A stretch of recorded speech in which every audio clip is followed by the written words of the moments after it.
Uttaranchal University, Dehradun, NAC A+ accredited university.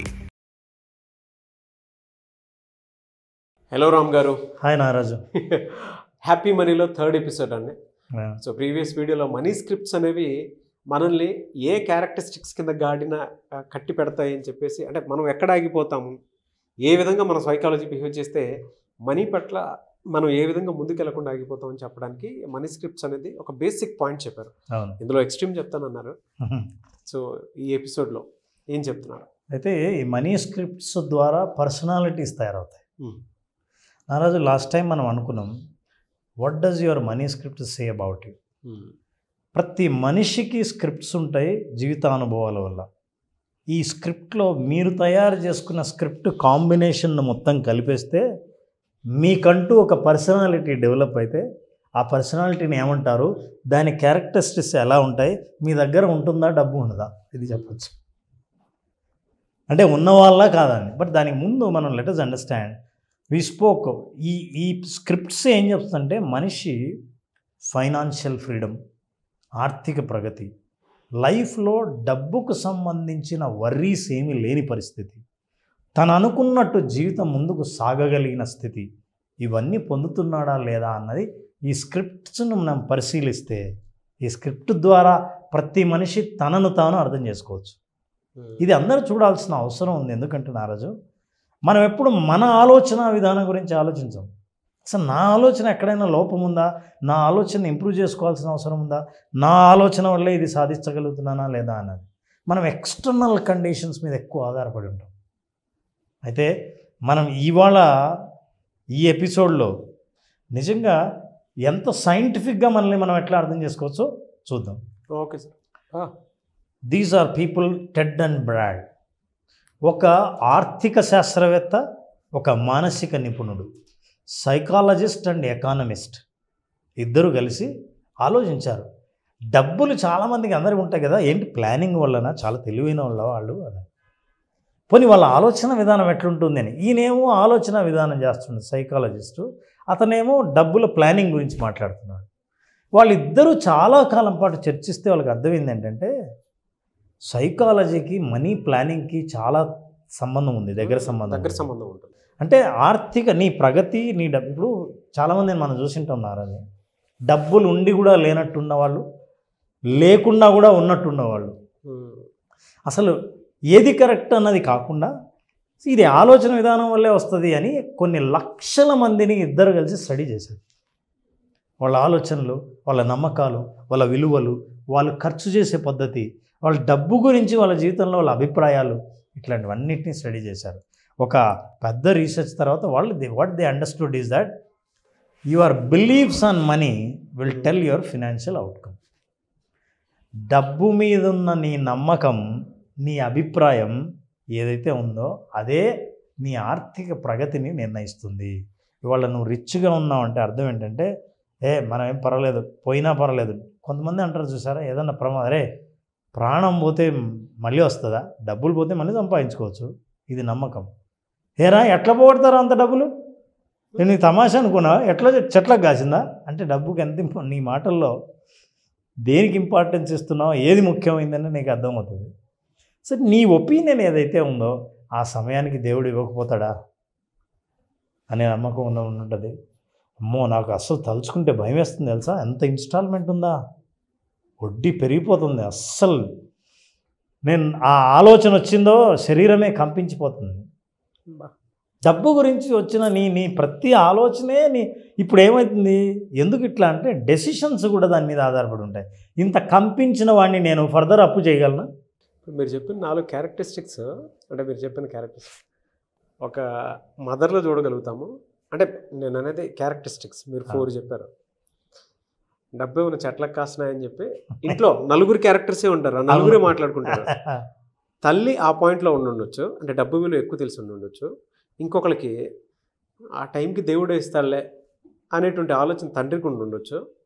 లేదా ఇద్దరు పిల్లల్లో మీరు ఇందాక చెప్పినట్లు కొంతమంది డబ్బుకే ఎక్కువ ఇంపార్టెన్స్ ఇచ్చేటువంటి వాళ్ళు ఉండొచ్చు, కొంతమంది మనిషికే ఎక్కువ ఇంపార్టెన్స్ ఇచ్చేటువంటి వాళ్ళు ఉండొచ్చు. బట్ ప్రతి ఇంట్లో ఉంటాయి, క్యారెక్టర్స్ ఉంటాయి, క్యారెక్టర్స్ ఉంటాయి. డెఫినెట్గా క్యారెక్టర్స్ కాదు, ఈ ఆలోచనలు ఉంటాయి. ఉంటాయి. ఇవన్నీ స్క్రిప్ట్స్. ఈ స్క్రిప్ట్స్ అన్నీ మనీ ఊన్స్ నుంచి వచ్చింది. సో ఇప్పుడు మనం మాట్లాడుకున్నది ఏంటంటే exactly what are the destructive kinds of mindsets. అసలు మనీని మొత్తం పగలగొట్టే డిస్ట్రక్టివ్ మైండ్ సెట్స్. ఎందుకంటే నీ డబ్బుకు సంబంధించినవి, సంపాదనకు సంబంధించినవి, ఈ ఆలోచనలు ఏదైతే డిస్ట్రక్టివ్గా ఉంటాయో అట్లా డిస్ట్రక్టివ్ మైండ్ సెట్స్ ఏంటో, ఆ మైండ్స్, పర్సనాలిటీస్ రీసెర్చ్ ద్వారా ఎలా బయటపడ్డాయో అవి తెలుసుకుందాం. Sure sir. తెలుసుకునే ముందు this is the order Nagaraj. Money mind sets ఏంటంటే నెంబర్ 1 ఫ్లాష్ పాయింట్స్. నీ బాల్యం నుంచి నీ జ్ఞాపకాల్లో నిలబడిపోయిన విషయాలు ఫ్లాష్ పాయింట్స్. కొన్ని కుటుంబాలు ఇంట్లో ఏదైనా సరుకులు లేకపోతే పోయి చిన్న కిరాణా కొట్టుకెళ్ళి అప్పులు తీసుకొస్తారు. నా లైఫ్లో చిన్నప్పటి నుంచి అప్పులు తీసుకురావడం, సరుకులే చూశానన్న వ్యక్తి ఎప్పుడైనా సరే కొనాలంటే అప్పే చెయ్యాలి, క్యాష్ ఇచ్చి కాదు అన్న ఆలోచనే లేకపోవచ్చు. అది ఫ్లాష్ పాయింట్గా నిలబడుతుంది. ఇట్లాగే ఎన్నో ఇందాక మనం చెప్పిన సినిమా కథలు కావచ్చు, మనం చెప్పుకుంటున్న కథలు కావచ్చు, ఏదైనా కావచ్చు. సో ఫ్లాష్ పాయింట్స్, ఆ ఫ్లాష్ పాయింట్స్ వల్లే మనకు మనీ స్క్రిప్ట్స్ ఏర్పడతాయి. ఈ మనీ స్క్రిప్ట్సే ఫైనాన్షియల్ బిహేవియర్స్ నిర్ణయిస్తాయి. ఈ ఫైనాన్షియల్ బిహేవియర్సే మన స్థితిగతుల్ని నిర్ణయిస్తాయి. అయితే ఇప్పుడు మనం నా స్థితిగతి ఇలా ఉందంటే నా ఫైనాన్షియల్ బిహేవియర్ వల్లే. ఈ బిహేవియర్ ఎందుకు ఏర్పడిందంటే మనీ స్క్రిప్ట్స్ వల్ల. ఈ మనీ స్క్రిప్ట్స్కి కారణం ఫ్లాష్ పాయింట్సే. వీటన్నిటిని నేను ఎట్లా కరెక్ట్ చేయాలని తెలుసుకోవడం అనేది మనం ఒరిజినల్గా మన ప్రేక్షకులకు ఇవ్వబోయే ప్రోగ్రాంలో చెప్పేవి. కానీ అంతకంటే ముందు మనం తెలుసుకోవాల్సిన జ్ఞానం ఏంటంటే ఈ ఇద్దరు సైంటిస్టులు తెలిసిన చాలా రీసెర్చ్ తర్వాత, కొన్ని లక్షల మందిని రీసెర్చ్ తర్వాత మనీ స్పెండింగ్ కెపాసిటీ, డబ్బును ఖర్చు పెట్టే లేదా సంపాదించే వాళ్ళ నమ్మకాలని గురించి ఒక్కొక్క క్యారెక్టర్ బయటికి తీశారు. మొట్టమొదటి క్యారెక్టర్ ఏంటంటే the first one what they found is that money avoidance people. వీళ్ళు డబ్బు నా కొద్దీ పాడు డబ్బు అనేది ఫస్ట్ క్యారెక్టర్. నాకు డబ్బు వద్దు, డబ్బు దూరంగా ఉంటా, డబ్బు సంపాదించండి, ఇంతే చాలు, మనకెందుకు రా ఊరికి డబ్బులన్నీ, అయినా డబ్బులు సంపాదిస్తే దాన్ని కాపాడుకోవడం పెద్ద ప్రాబ్లం. వీళ్ళందరూ మనీ అవాయిడెన్స్ వాళ్ళు ఎలా మాట్లాడతారు? నెంబర్ 1 రిచ్ ఆర్ వాళ్ళ నమ్మకాల్లో వాళ్ళ స్క్రిప్ట్స్ ఏంటంటే డబ్బులు ఉన్నవాళ్ళు బాగా ఆశపోతులు, బాగా ఆశ ఉంటేనే డబ్బులు సంపాదించాలి, మనకేమంత ఆశ లేదురా. అది చెప్పినప్పుడు అవతల వాళ్ళకి ఏమనిపిస్తుందంటే సార్ చాలా మంచివాడు, ఆశ లేదు. అయితే ఏది కరెక్ట్ ఏది కాదని నేను చెప్పట్లేదు, అంటే స్క్రిప్ట్స్ ఎలా ఉంటాయి ఇట్లా అనుకునే వాళ్ళు ఖచ్చితంగా ఉంటారు కదండి. బాగా డబ్బు సంపాదించిన వాడు ఇతరులను బాగా ఉపయోగించుకున్నాకే డబ్బులు సంపాదించగలుగుతాడు. అంటే ఇతరులను వాడుకొని అప్పుడు కానీ సంపాదించలేరు. నువ్వు కూడా సంపాదించాలంటే ఎవరినైనా వాడుకుంటేనే. అది ఒక script. Good people don't care money. నిజంగా మంచివాళ్ళు అయితే డబ్బుల్ని అస్సలు పట్టించుకోరు, డబ్బులకు విలువ ఇవ్వరు, మనుషులకు విలువ ఇస్తారు. వాళ్ళు మంచివాళ్ళు. మంచివాళ్ళు ఎప్పుడు డబ్బులకు అంత విలువ ఇవ్వరు. స్క్రిప్ట్. Money corrupts. మీ దగ్గర మనీ ఉందా నువ్వు చెడిపోతావు, డబ్బులుంటే నిన్ను చెడగొడుతుంది, నాశనం చేస్తుంది, అన్నదమ్ముల మధ్య గొడవలు పెడుతుంది. ఇది డబ్బు, ఇది స్క్రిప్ట్. వీళ్ళందరూ మనీ అవాయిడెన్స్ కేటగిరీ కిందకి వస్తారు. వాళ్ళందరినీ స్టడీ చేస్తే మనీ గురించి మీ ఉన్న అభిప్రాయాలు ఏంటి, మీ స్క్రిప్ట్స్ ఏంటి అని చూస్తే వాళ్ళ మనీ స్క్రిప్ట్స్ ఇవి. More money is always dangerous. ఇంకా కొంతమంది చెప్తారు more money more dangerous, less money less dangerous, no money no dangerous. ఈ కేటగిరీగా ఉందండి, వెరీ సూతింగ్. సో ఈ మొట్టమొదటిది అంటే మనం మాట్లాడుకోబోయే మొత్తం ప్రపంచమంతా కూడా డబ్బు అని మాట్లాడేవాళ్ళు, డబ్బు ఉన్నవాళ్ళు, లేని వాళ్ళు, సంపాదిస్తున్న వాళ్ళు, ఆశపడుతున్న వాళ్ళు, ఆకర్షించాలనుకున్న వాళ్ళు ఎవరైనా సరే మనం మాట్లాడుకునే 4 క్యారెక్టర్స్ కిందికి వస్తారు. మనం ఈరోజు మొదటి క్యారెక్టర్ గురించి మాట్లాడుతాం. సో ఈ ఎపిసోడ్లో డబ్బొద్దు, నాకొద్దు, నాకు అవసరం లేదు, ఏదేంట్రా నువ్వు కష్టపడి అందరూ వెళ్తున్నారో నువ్వు ట్రై చేయొచ్చు కదా ఈ బిజినెస్ అంటే, మనకెందుకు, ఉన్నది చాలు. మీకు తెలుసా చాలామంది వాళ్ళల్లో జాబ్ చేసేవాళ్ళు ప్రమోషన్ రిజెక్ట్ చేసిన వాళ్ళు, ఎవరికైనా సరే వ్యాపారంలో ఇంకా కొంత పెట్టుబడి పెడితే కాస్త అప్పు చేస్తే ఈ వ్యాపారాన్ని లెవెల్ని పెంచవచ్చు అంటే అక్కర్లేదనుకునేవాళ్ళు, షాపులో ఒక ప్రోడక్ట్ అమ్ముడవుతుందంటే ఖచ్చితంగా 8 గంటలకు మూసేవాళ్ళు. ఎంత డిమాండ్ ఉన్నా సరే 8 o'clock దే విల్ క్లోజ్. ఇవన్నీ మనీ అవాయిడెన్స్ వాళ్ళ పరిస్థితి ఎట్లుంటుంది Naraju. This is very important. ఈ అవాయిడెన్స్ వాళ్ళ ఆర్థిక స్థితి ఎలా ఉంటుంది? వాళ్ళకి యాక్చువల్గా ఇన్కమ్ చాలా తక్కువ ఉంటుంది. తక్కువ ఆదాయం ఉన్న వాళ్ళు ఆలోచించేది డబ్బొద్దు అనేవాడు. డబ్బొద్దు ఉన్నవాడు బాగా ఉన్నవాడు కాదు. రెండోది సింగిల్ అండ్ లెస్ ఎడ్యుకేషన్.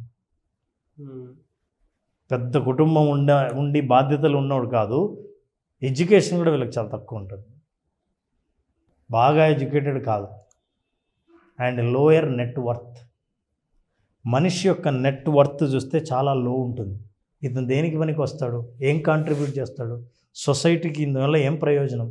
నిన్ను నేను హైర్ చేస్తే ఒక ఎంప్లాయీగా నీ వల్ల నాకు ఎంత ప్రయోజనం ఉంది అని ఆలోచన చేస్తే వాళ్ళ నెట్ వర్త్ చాలా తక్కువ.